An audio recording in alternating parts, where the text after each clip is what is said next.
ప్రభు పేరిట మీ అందరికీ వందనాలు. ఇంతటి అవకాశం ఇచ్చిన దేవాదేవుడికి హృదయపూర్వక వందనాలు చెల్లిస్తూ, గత కొంతకాలం నుంచి పరిశుద్ధాత్మ దేవుడు నీతో, నాతో, మనందరితో సూటిగా, తేటగా మాట్లాడాడు. సూచక్రియల గురించి గత వారము పరిశుద్ధాత్మ దేవుడు బహు విలువైన మాటలు మాట్లాడాడు.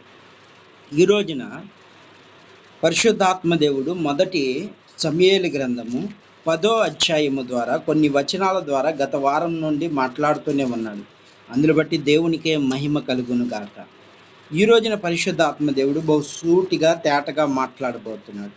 ఆశ్చర్య కార్యాలు జరుగుతాయి. సూచన తర్వాత ఏం జరిగింది, సూచక్రియలు జరిగిన తర్వాత ఏం జరగబోతుంది. ఈ రోజున పరిశుద్ధాత్మ దేవుడు చాలా విలువైన మాటలు మాట్లాడుతున్నాడు కనుక ఈ మాటలు విని విడిచిపెట్టకుండా అనేక మందికి షేర్ చేద్దాం. దేవుని యొక్క దీవెనలో పొందుకుందాం. మొదటి సమూయేలు గ్రంథము 10వ అధ్యాయము 10, 11, 12 వచనాల ద్వారా దేవుడు మాట్లాడుతున్నాడు కనుక శ్రద్ధగా విందాం. వారు కొండ దగ్గరకు వచ్చినప్పుడు ప్రవక్తల సమూహం అతనికి ఎదురుపడగా దేవుని ఆత్మ బలముగా అతని మీదకి వచ్చెను. ఎప్పుడైతే సేవకుడు విశ్వాసిగా ఉన్న సౌలుని ఒక మాట చెప్పినప్పుడు అవన్నీ జరుగుతూ వచ్చినాయి. ప్రతిదీ జరుగుతుంది. ఇప్పుడు ఏం పొందుకున్నాడు? నూతన మనసు పొందుకున్నాడు.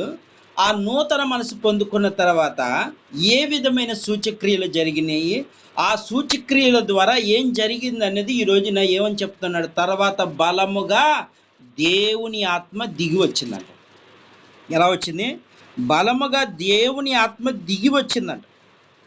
దిగి వచ్చి దేవుని ఆత్మ బలంగా అతని మీదకు వచ్చింది. దేవుని ఆత్మ బలముగా వచ్చిందట. బలముగా వచ్చినప్పుడు అతడు వారి మధ్య ఉండి ప్రకటన చేయుచున్నారు. ఏం చేస్తున్నాడు? దేవుని యొక్క మాటలు ప్రచారం చేస్తున్నాడు. ఈరోజున దేవుని ఆత్మ, గత వారం పరిశుద్ధాత్మ దేవుడు మాట్లాడాడు. ఆత్మ నీ మీద ఉంటే నువ్వు మౌనంగా ఉండవు. ఇప్పుడు ఏం జరుగుతుందంటే సౌలుకి దేవుని ఆత్మ బలంగా వచ్చినప్పుడు ప్రకటన చేస్తున్నాడు. అంటే దేవుని యొక్క సువార్తను అందిస్తున్నాడు. దేవుని యొక్క సువార్తను అందిస్తున్నప్పుడు పూర్వం అతన్ని నెరిగిన వారు అతడు ప్రవక్తల్లో కూడా నుండి ప్రకటన చేయొచ్చు. కీషు కుమారుడు సంభవించిందేమిటి? సౌలు ప్రవక్తల్లోనున్నవాడా? ఇక్కడ ఒక ఆశ్చర్యం జరిగింది. సౌలు ఎవరికంటే కొందరు ఎరిగిన వారు ఏం చేస్తున్నారంటే సౌలును చూసిన వాళ్ళు, అక్కడ ఉన్న వాళ్ళందరూ చూసి ఏమంటున్నారు? ఇతను కీషుడు, అంటే ఎన్నిక లేనివాడు. ఎలాంటి వాడు? ఎన్నిక లేనివాడు. కానీ ఇతను ప్రవక్తలతో పాటు భోజనం చేస్తున్నాడు, ప్రవక్తలతో పాటు దేవుని ఆరాధిస్తున్నాడు, సువార్తను ప్రకటిస్తున్నాడు. ఇతడు ఎన్నిక లేనివాడు కదా అని ఆశ్చర్యపోతున్నారంట. ఈ రోజున పరిశుద్ధాత్మ దేవుడు చాలా విలువైన మాట మాట్లాడుతున్నాడు. వాక్యం వింటున్న ప్రియ దేవుని బిడ్డ, నీతో అందరితో దేవుడు సూటిగా మాట్లాడుతున్నాడు. ఎన్నిక లేని వాడికి ఒక మంచి భాగ్యాన్ని దేవుడు ఇచ్చాడు. ఎన్నిక లేని మనకు ఈరోజు దేవుడి మందిరంలో అడుగు పెడతానికైనా ఎన్నిక లేని వాళ్ళం మనం. ఇప్పుడు అక్కడ ఉన్న వాళ్ళు ఏమవుతున్నారు? సౌలును చూసి ఇతను ఎన్నిక లేనివాడు కదా, ప్రవక్తలతో పాటు వీళ్ళు దేవుని వాక్యాన్ని ఎలా చెప్తున్నాడు, దేవుని సువార్తని ఎలా అందిస్తున్నాడు అని ఆశ్చర్యపోతున్నారు. ఏమని రాయబడి ఉంది అక్కడ? పూర్వం అతన్ని ఎరిగిన వారు అతడు ప్రవక్తలతో కూడా నుండి ప్రకటన చూసి కీషు కుమారుడు సంభవించిందేంటి? సౌలు ప్రవక్తల్లో నున్నవాడా అని ఒకరినొకరు చెప్పుకొనగా ఆ స్థలమందుడు ఒకడు వారి తండ్రి ఎవడని అడిగాను. ఇక్కడ వారికి ఒక డౌట్ ఏర్పడిపోయింది. ఇతను ఆ రోజుల్లో ఒక నిబంధన ఉంది, సేవకులు మాత్రమే దేవుని పరిచర్య చేయాలి. సేవకులు తప్ప విశ్వాసులకు ఆ భాగ్యం లేదు.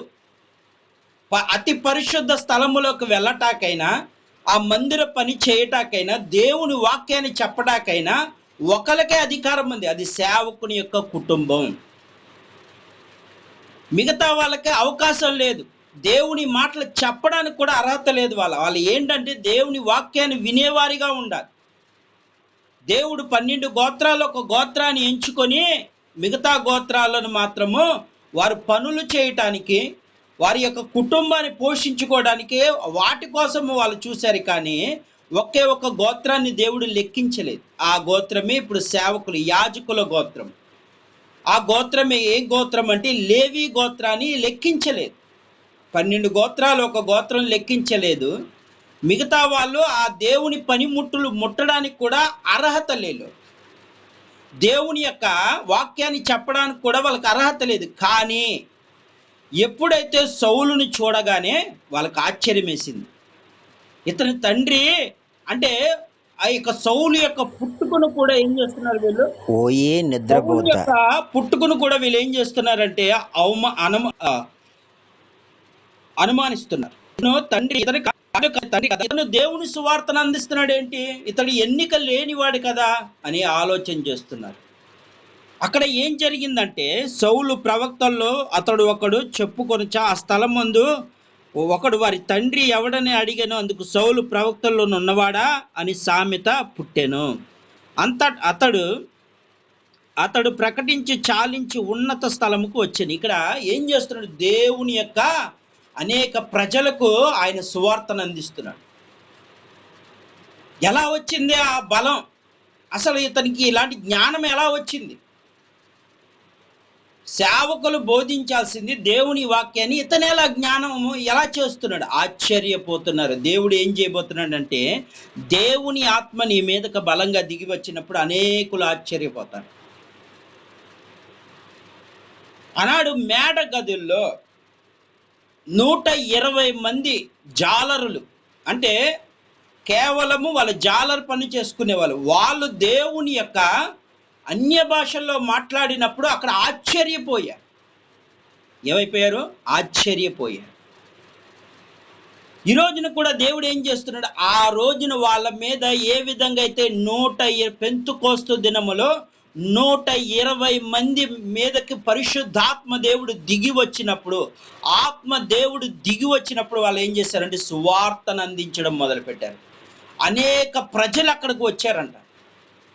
అనేక ప్రజలు వారి వారి భాషలు చెప్పున వీళ్ళు సువార్తను ప్రకటిస్తే ఆశ్చర్యపోయారు. వీళ్ళు జాలర్లు కదా, వీళ్ళలో మామూలుగా పల్లె వాళ్ళు కదా, వీళ్ళకి ఇలాంటి యొక్క ఏ విధంగా వాళ్ళు చెప్పగలుగుతున్నారు, వారి వారి భాషలు ఎలా నేర్చుకోగలిగి, ఏం చదువుకున్నారు వీళ్ళు అని ఆశ్చర్యకితంగా చేశాడు.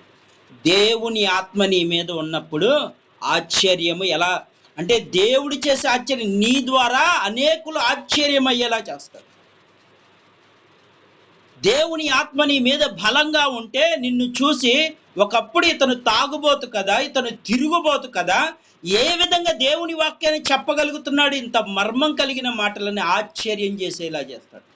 జ్ఞానులను సిగ్గుపరచుటకే కొరింథీయులు రాసిన పత్రిక 1వ అధ్యాయము 29వ వచనము ద్వారా చాలా విలువైన మాటలు అందులో రాయబడి ఉన్నాయి.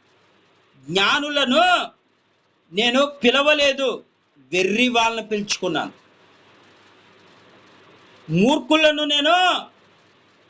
మూర్ఖులను పిలుచుకున్నాడంట. దేనికి పనికి రాని వాడిని పిలుచుకున్నాడంట. దేవుడు ఎలాంటి వాడిని పిలుచుకున్నాడంటే ఎన్నిక లేని వాడిని. ఇప్పుడు సౌలుని చూసి ఆశ్చర్యపోతున్నారు అందరు. ఇతడు గాడిదలు కాసుకునేవాడు కదా, గాడిదల కోసము అటు ఇటు తిరుగుతూ అనేక మందిని గాడిదల కోసం ఇదైన వాడు ఈరోజు ఏంటి దేవుని సువార్తను అందిస్తున్నాడేంటి, దేవుని మాటలు ఎలా చెప్పగలుగుతున్నాడు, అంత జ్ఞానం ఎలా వచ్చింది అని ఆశ్చర్యపోయారండి. ఈ రోజున పరిశుద్ధాత్మదేవుడు నీతో నాతో మనందరితో చెప్తుంది ఏంటంటే నీవు ఎవరైతే తృణీకరిస్తున్నారో వాళ్ళని మూలరాయిగా చేయబోతున్నాడు. నిన్ను ఎవరైతే చీదరించుకుంటున్నారు, నువ్వు మందిరానికి వెళ్తే నిన్ను అసహించుకునే వాళ్ళు ఉన్నారేమో, దేవుని వాక్యాన్ని నువ్వు చెప్తా ఉన్నా, పాటలు పాడుతా ఉన్నా నవ్వుకునే వాళ్ళు ఉన్నారేమో, కానీ ఒకరోజు వాళ్ళందరూ ఆశ్చర్యపోయే విధంగా చేయబోతున్నాడు. ఇప్పుడు వీళ్ళందరూ ఎవరు? దేవుని మందిరానికి వెళ్ళే వాళ్ళే, ఇశ్రాయేలు ప్రజలే. ఇశ్రాయేలు ప్రజలు ఇప్పుడు ఏమంటున్నారంటే ప్రవక్తల్లో కూడా ఇతను ఉన్నవాడా? ఆశ్చర్యపోయారు. ఈ రోజున పరిశుద్ధాత్మదేవుడు చాలా విలువైన మాట, నీ ద్వారా దేవుడు ఏం చేయబోతున్నాడంటే ఆశ్చర్యం కార్యాలు నీ ద్వారానే చేయబోతున్నాడు. ఆనాడు యేసు ప్రభు వారు చనిపోయిన లాజరు దగ్గరికి వెళ్ళినప్పుడు అక్కడ కొందరు అనుకుంటున్నారంట, మాట్లాడుకుంటున్నారు. ఏమని మాట్లాడుకుంటున్నారంటే, కుంటివారిని గుడ్డివారిని స్వస్థపరిచాడు ఇతడు వడ్రింగి కుమారుడు కదా, ఇతడికి ఇంతటి జ్ఞానం ఎలా వచ్చింది అని ఆలోచిస్తూ ఇంకో మాట ఏమంటున్నారంటే, ఒకవేళ ఇతను చనిపోయిన వాడిని లేవనెత్తితే ఇతనే దైవ కుమారుడు అని ఆలోచన కలిగి ఉన్నప్పుడు దేవుడు అక్కడ ఒక కార్యం చేశాడు. 4 రోజులు చనిపోయిన కుళ్ళిపోయిన శవాన్ని లేపగలుగుతాడా? ఆశ్చర్యకార్యం చేయరు. ఎలా జరిగింది? అక్కడ ఏమన్నాడు, తండ్రి ఒక్కసారి నీ మహిమను కనపరచమన్నాడు. ఏమన్నాడు?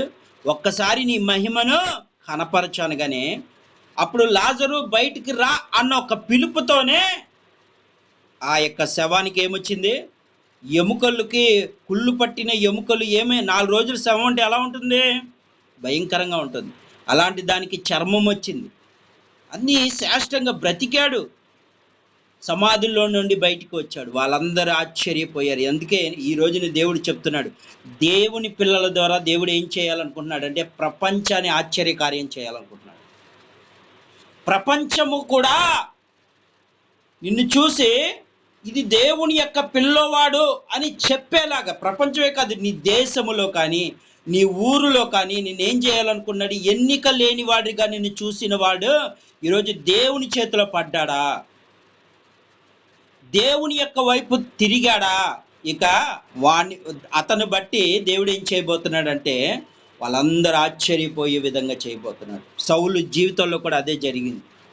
గాడిదలు కాసుకునే సౌలు జీవితంలో ఏం జరిగింది? దేవుని సువార్తను